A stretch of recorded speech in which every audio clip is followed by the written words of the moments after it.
Ya, puji Tuhan, kita berdoa sebentar ya. Bapa di dalam surga, kami bersyukur, terima kasih di mana kami boleh berkumpul kembali setelah 2 bulan kita absen, tapi kami semua dekat padamu, karena firman-Mu itu selalu yang hidup setiap hari dalam kami masing-masing. Biar hari ini juga Tuhan, untuk menerima firman-Mu, dan mungkin kalau ada sedikit kesaksian atau share, biarlah Engkau saja Tuhan yang atur semuanya. Kami serahkan untuk semuanya ini hanya dalam tangan-Mu saja. Itu dalam nama Yesus Kristus kami bersyukur dan berdoa. Amin. So, ada yang mau share atau kita mulai aja dulu? Ya, kita mulai aja ya. Jadi waktu itu waktunya habis pas waktu Siska baca 1 Yohanes 2 ayat 3 ya. Iya. Itu sampai di sana kan. Jadi Siska bisa kamu baca 1 Yohanes 2. 1 Yohanes 2 ayat 3. Ya, terus sampai 6. Dan inilah tandanya bahwa kita mengenal Allah, yaitu jika kita menuruti perintah-perintahnya. Barang siapa berkata, aku mengenal dia, tetapi ia tidak menuruti perintahnya, ia adalah seorang pendusta, dan di dalamnya tidak ada kebenaran. Tetapi barang siapa menuruti firman-Nya, di dalam orang itu sungguh sudah sempurna kasih Allah. Dengan itulah kita ketahui bahwa kita ada di dalam dia. Barang siapa mengatakan bahwa ia ada di dalam dia, ia wajib hidup sama seperti Kristus telah hidup. Amin. Jadi ya di situ bilang kalau kita bilang kita mengenal, maka kita tuh wajib hidup sebagai Kristus ya. Nah, makanya sekarang kalau kita lihat, sebetulnya kalau kita lihat firman Tuhan tuh ya, isinya semuanya sama, satu. Sekarang coba kita melihat di Yohanes 7 21 sampai 23. Matius 7 21 sampai 23. Matius 7 ayat 21 21 sampai 23. Bukan setiap orang yang berseru kepadaku, Tuhan, Tuhan, akan masuk ke dalam kerajaan surga, melainkan dia yang melakukan kehendak Bapakku yang di surga. 22. Pada hari terakhir, banyak orang akan berseru kepadaku, Tuhan, Tuhan, bukankah kami bernubuat demi namamu, dan mengusir setan demi namamu, dan mengadakan banyak mukjizat demi namamu juga? Pada waktu itulah aku akan berseru berterus terang. Aku akan berterus terang kepada mereka dan berkata, aku tidak pernah mengenal kamu. Enyahlah daripadaku, kamu sekalian pembuat kejahatan. Oke, jadi kalau lihat yang tadi kan dibilang kalau kita mengenal Tuhan, maka kita akan melakukan perintah Tuhan. Tapi di sini Tuhan mengatakan kepada orang yang melakukan banyak karunia-karunia bahwa Tuhan tidak mengenal mereka. Ya, sebab jadi dari sini kita tahu bahwa yang mereka lakukan itu bukan kehendak Tuhan, bukan perintah Tuhan. Ya, jadi malahan dikatakan mereka adalah pembuat kejahatan. Ya kan, jadi orang berdosa. Sekarang saya cuma mau sedikit menyentuh bahwa kalian kan tahu ada 3 macam dosa. Semua pada tahu 3 macam dosa. Apa aja? Yang pertama adalah dosa commission, yaitu melakukan pelanggaran dari hukum Tuhan. Jadi mereka melakukan kejahatan, mereka melanggar hukum Tuhan. Itu kita bisa dilihat di 1 Yohanes 3 ayat 4. 1 Yohanes 3 ayat 4. Setiap orang yang berbuat dosa melanggar juga hukum Allah. Sebab dosa ialah pelanggaran hukum Allah. Oke, jadi di sini mereka aktif, mereka committed, mereka melakukan pelanggaran hukum Tuhan ya. Itu dosa commission. Sekarang ada dosa omission. Jadi yang tadi melakukan ini tidak melakukan perintah Allah ya. Itu kita lihat di Yakobus 4 ayat 7. Yakobus 4 ayat 17. Jadi jika seorang tahu bagaimana ia berbuat baik tetapi ia tidak melakukannya, ia berdosa. Oke, jadi ini orang yang tidak melakukan. Yang tadi melakukan yang jahat, ini yang tidak melakukan yang baik. Sama-sama berdosa. Ingat gak yang waktu Yesus akhir zaman ada raja memisahkan antara domba dan kambing? Ingat? Lantas kan si kambing nanya, apa salah saya? Lantas kan Tuhan bilang, waktu saya lapar, engkau nggak ngasih makan, waktu saya kedinginan nggak ngasih baju, ingat kan? Jadi dan mereka kambing-kambing itu juga enyah dibuang ke neraka. Kalau kita berbuat jahat nggak benar, kita tidak berbuat baik juga nggak benar. Nah, yang ketiga ini tadi yang Matius 7 itu, engkau pembuat kejahatan. Itu namanya dosa iniquity, ya, dosa unrighteous. Kelihatannya berbuat baik, tetapi dengan motivasi hati yang salah. Bisa kesombongan, bisa juga keserakahan. Jadi ada orang memakai nama Tuhan buat memperkaya diri juga ada. Jadi motifnya salah, buat Tuhan itu juga pembuat kejahatan, ya. Jadi kita ngelihat kan semua pasti ingat cerita Anania Safira yang dia jual tanah tapi dia cuma kasih sebagian. Itu kan si Petrus kan juga marah, engkau berdusta terhadap Tuhan dan mati langsung kan di tempat. Jadi di sini kita ngelihat itu dosa iniquity itu. Padahal dia ngasih uang kan, tapi dia belaga mau kelihatannya ngasih semuanya, tapi dia nahan. Jadi walaupun dia berbuat baik, tapi dengan motivasi kayaknya mau supaya namanya terkenal, supaya mau glorify himself, itu semua pembuat kejahatan adalah dosa iniquity, ya. Jadi 3 macam dosa. Nah, sekarang kita ngelihat bahwa yang tadi bahwa Tuhan itu kalau kita balik tadi ke Matius 7 ayat 15 sampai 20. Sekarang kita bacanya. Jadi kita udah tahu bahwa di mata Tuhan biarin kita sok spiritual tetapi dengan motivasi salah, di mata Tuhan sama, itu berbuat dosa. Jadi sekarang kita lihat balik ke Matius 7 ayat 15. Matius 7 ayat 15. Ya. Waspadalah terhadap nabi-nabi palsu yang datang kepadamu dengan menyamar sebagai domba. Tetapi sesungguhnya mereka adalah serigala yang buas. Terus sampai 20. Ya, dari buahnya lah kamu akan mengenal mereka.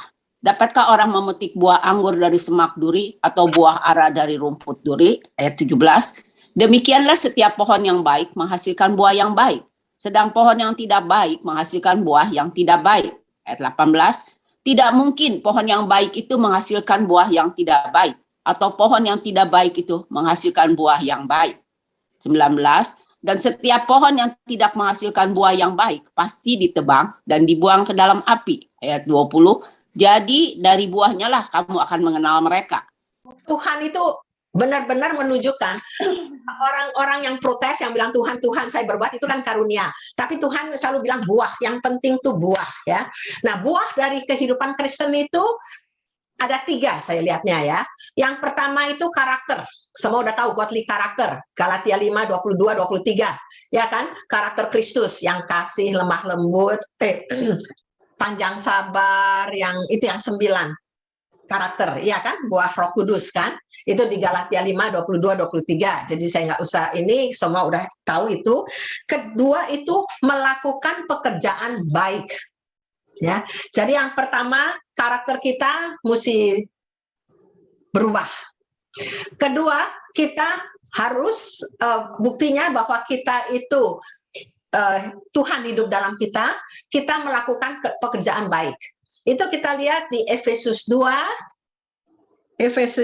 ayat 10. Oke, siapa yang mau baca? Karena kita ini buatan Allah, diciptakan dalam Kristus Yesus untuk melakukan pekerjaan baik yang dipersiapkan Allah sebelumnya. Ia mau supaya kita hidup di dalamnya. Ya, ini perkataan diciptakan dalam Kristus, saya dengar bahasa aslinya itu diciptakan kembali. Kita emang sudah waktu Adam Hawa diciptakan tapi jatuh dalam dosa, sekarang dalam Kristus diciptakan kembali, dipulihkan, diselamatkan dalam Yesus Kristus. Nah, Tuhan tuh emang sudah mau kita tuh melakukan pekerjaan baik. Ya.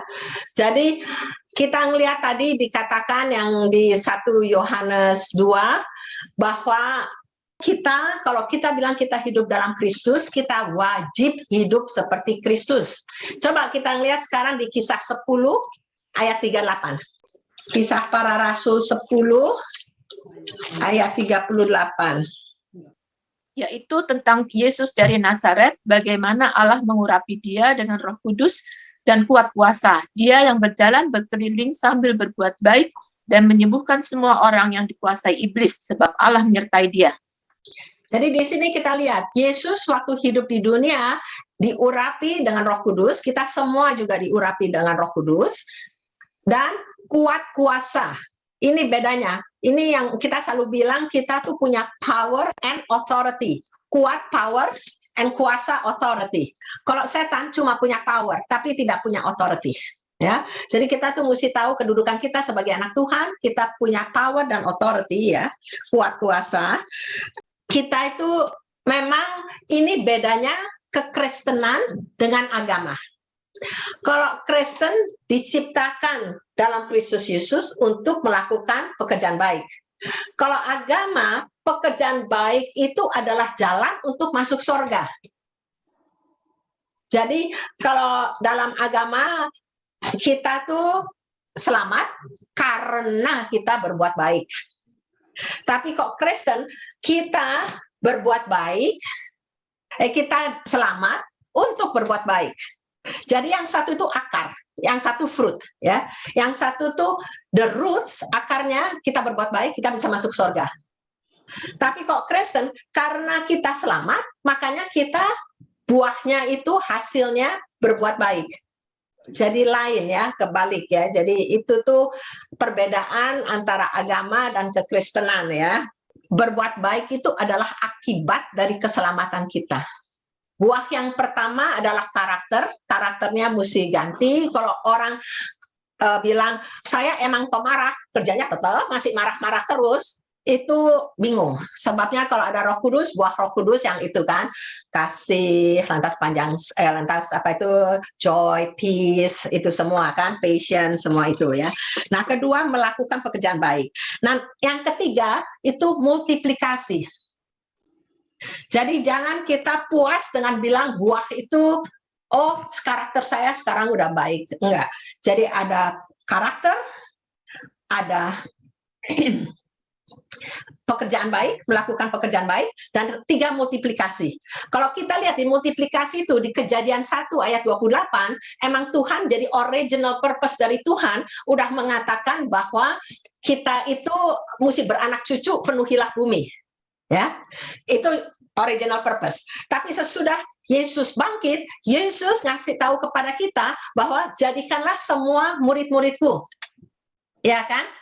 Jadi bukan nggak bilang jadikanlah semua orang percaya, enggak. Tapi Yesus bilang jadikanlah semua murid-muridku. Coba kita lihat di Matius ayat 19 sampai 20. Karena itu pergilah, jadikanlah semua bangsa muridku, dan baptislah mereka dalam nama Bapa dan Anak dan Roh Kudus. Dan ajarlah mereka melakukan segala sesuatu yang telah kuperintahkan kepadamu, dan ketahuilah, aku menyertai kamu senantiasa sampai kepada akhir zaman. Oke, jadi di sini dibilang jadikanlah semua orang murid-muridku, nggak cuma orang percaya, dan ajarlah mereka melakukan apa? Segala sesuatu yang kuperintah kepadamu. Jadi kalau kita ngelihat dari permulaan tadi saya waktu 1 Yohanes 2 ayat 3 yang Siska baca, bahwa orang kok mengenal akan melakukan segala perintahnya. Tadi di Matius 7:21 Yesus mengatakan yang masuk ke surga hanyalah orang yang melakukan. Dan di sini Yesus bilang lagi, jadikanlah semua bangsa muridku, dan apa itu, ajarlah mereka melakukan segala sesuatu yang kuperintahkan kepadamu. Nah, jadi yang kita bilang bahwa tujuan kita seperti Kristus, sebabnya kalau kita baca sekarang di Lukas 6 ayat 40, orang murid tidak lebih daripada gurunya, tapi barang siapa yang telah tamat pelajarannya akan sama dengan gurunya. Oke. Ya, sampai situ aja. Jadi Yesus bilang supaya kita jadi murid-murid Yesus. Dan ini dikatakan kalau murid sudah tamat, jadi sama dengan gurunya. Jadi serupa dengan Kristus lagi. Ya, jadi kita kalau lihat firman Tuhan itu semuanya satu, pusatnya tuh selalu satu ya, seperti Kristus gitu. Nah, saya akan tutup sekarang dengan, coba kita baca Galatia 4 ayat 19. Hai anak-anakku, karena kamu, aku menderita sakit bersalin lagi, sampai rupa Kristus menjadi nyata di dalam kamu. Oke, jadi di sini Paulus mengerti sekali bahwa tujuan pelayanan dia nomor satu yang terutama adalah rupa Kristus menjadi nyata dalam kita. Jadi kita jadi benar-benar serupa dengan Kristus. Itu tujuan pelayanan Paulus, ya nomor satu. Tapi emang di sini dikatakan dia penyakit bersalin sebab pelayanan itu kita harus melalui banyak pengorbanan. Even juga waktu di Korintus 10 Korintus 13 yang dibilang kasih kan dibilang panjang sabar, iya kan? Kasih adalah panjang sabar. Jadi kalau bahasa Inggrisnya long suffering. Jadi banyak pengorbanan. Jadi ini juga dalam kita melayani kita sebetulnya damai sejahtera, sukacita penuh, tapi kita juga mesti banyak pengorbanan. Makanya Yesus bilang orang yang mau jadi muridku harus menyangkal diri, memikul salib, dan mengikut aku. Ya kan? Penyangkalan diri sakit, mikul salib lebih sakit lagi. Ya kan? Jadi itu emang udah harus itu. Nah, jadi sekarang kalau kita udah lihat dan lagi ini nggak usah dibuka, kalian pasti sudah ingat di Roma 8, 28, 29, itu kan dikatakan bahwa Allah turut bekerja dalam segala sesuatu untuk kebaikan kita. Ya kan? Dan kebaikan kita itu keserupaan dengan Kristus. Ya, jadi kita melihat kalau yang kita tuju itu bukan tuju biar kita kaya, biar apa itu segala macam mau sukses dalam hidup. Tapi yang nomor satu yang kita tuju tuh jangan sampai kita didistract. Asal kita mau serupa dengan Kristus, saya percaya Tuhan itu sudah menyediakan semua yang baik untuk kita dalam hidup ini maupun dalam hidup kekal. Makanya kalau kita baca ya di Roma 8, 28, 29, 30, itu akhirnya ditulis bahwa Tuhan akan memuliakan kita.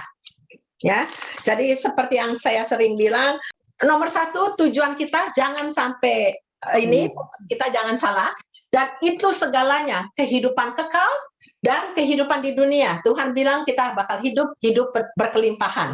Dan kekekalan kita akan bersama Bapa nanti. Jadi itu semua akan mengikuti kita. Tapi biarlah fokus kita keserupaan dengan Yesus Kristus ya. Amin. 2 menit lagi.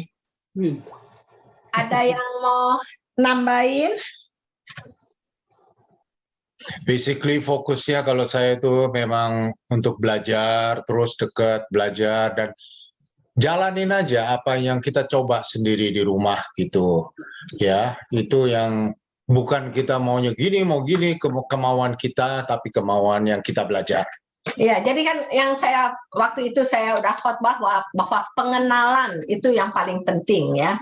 Dan saya melihat makanya kita kok udah ya suami istri kita kan kenal banget ya semuanya. Jadi ini juga kalau kita udah kenal Tuhan kita, maka kita itu dengan sendirinya akhirnya tambah lama tambah serupa, tambah intim tambah serupa ya kita dengan Tuhan ya. Dan bisa otomatis juga kalau kita udah biasa sesuatu tuh kita latihkan otak kita, jadi udah biasa gitu, jadi nggak pelajaran lagi. Ya, kayak si Paulus juga bilang, aku melatih diriku. Emang ini mesti dilatih yang saya bilang kan, makanya kerjakanlah keselamatanmu. Bahwa kita itu makanya terdiri dari roh, jiwa, dan tubuh. Roh sudah diselamatkan, Yesus sudah tuntas, sudah selesai. Kita sudah selamat, roh kita. Jiwa ini yang lagi sedang diselamatkan. Kok tubuh nanti, tubuh kemuliaan. Makanya kita masih suka ada sakit, tapi nanti tubuh kemuliaan kalau kita bangkit kembali. Tapi yang jiwa ini yang sekarang, makanya Tuhan turut bekerja dengan kita, perbaharui budimu, kerjakanlah keselamatanmu, itu untuk jiwa kita ya. Jadi kan kita mesti menanggalkan manusia lama kita. Itu semua ya Tuhan bekerja sama. Yang makanya saya bilang, tapi kita mesti tahu Tuhan itu penolong kita. Yang kita nggak mampu, kita minta Tuhan. Orang-orang kok lebih ingat waktu saya khotbah tentang penolong dan pembantu. Yang lain-lainnya saya nggak tahu mereka ingat nggak yang saya lagi khotbahin.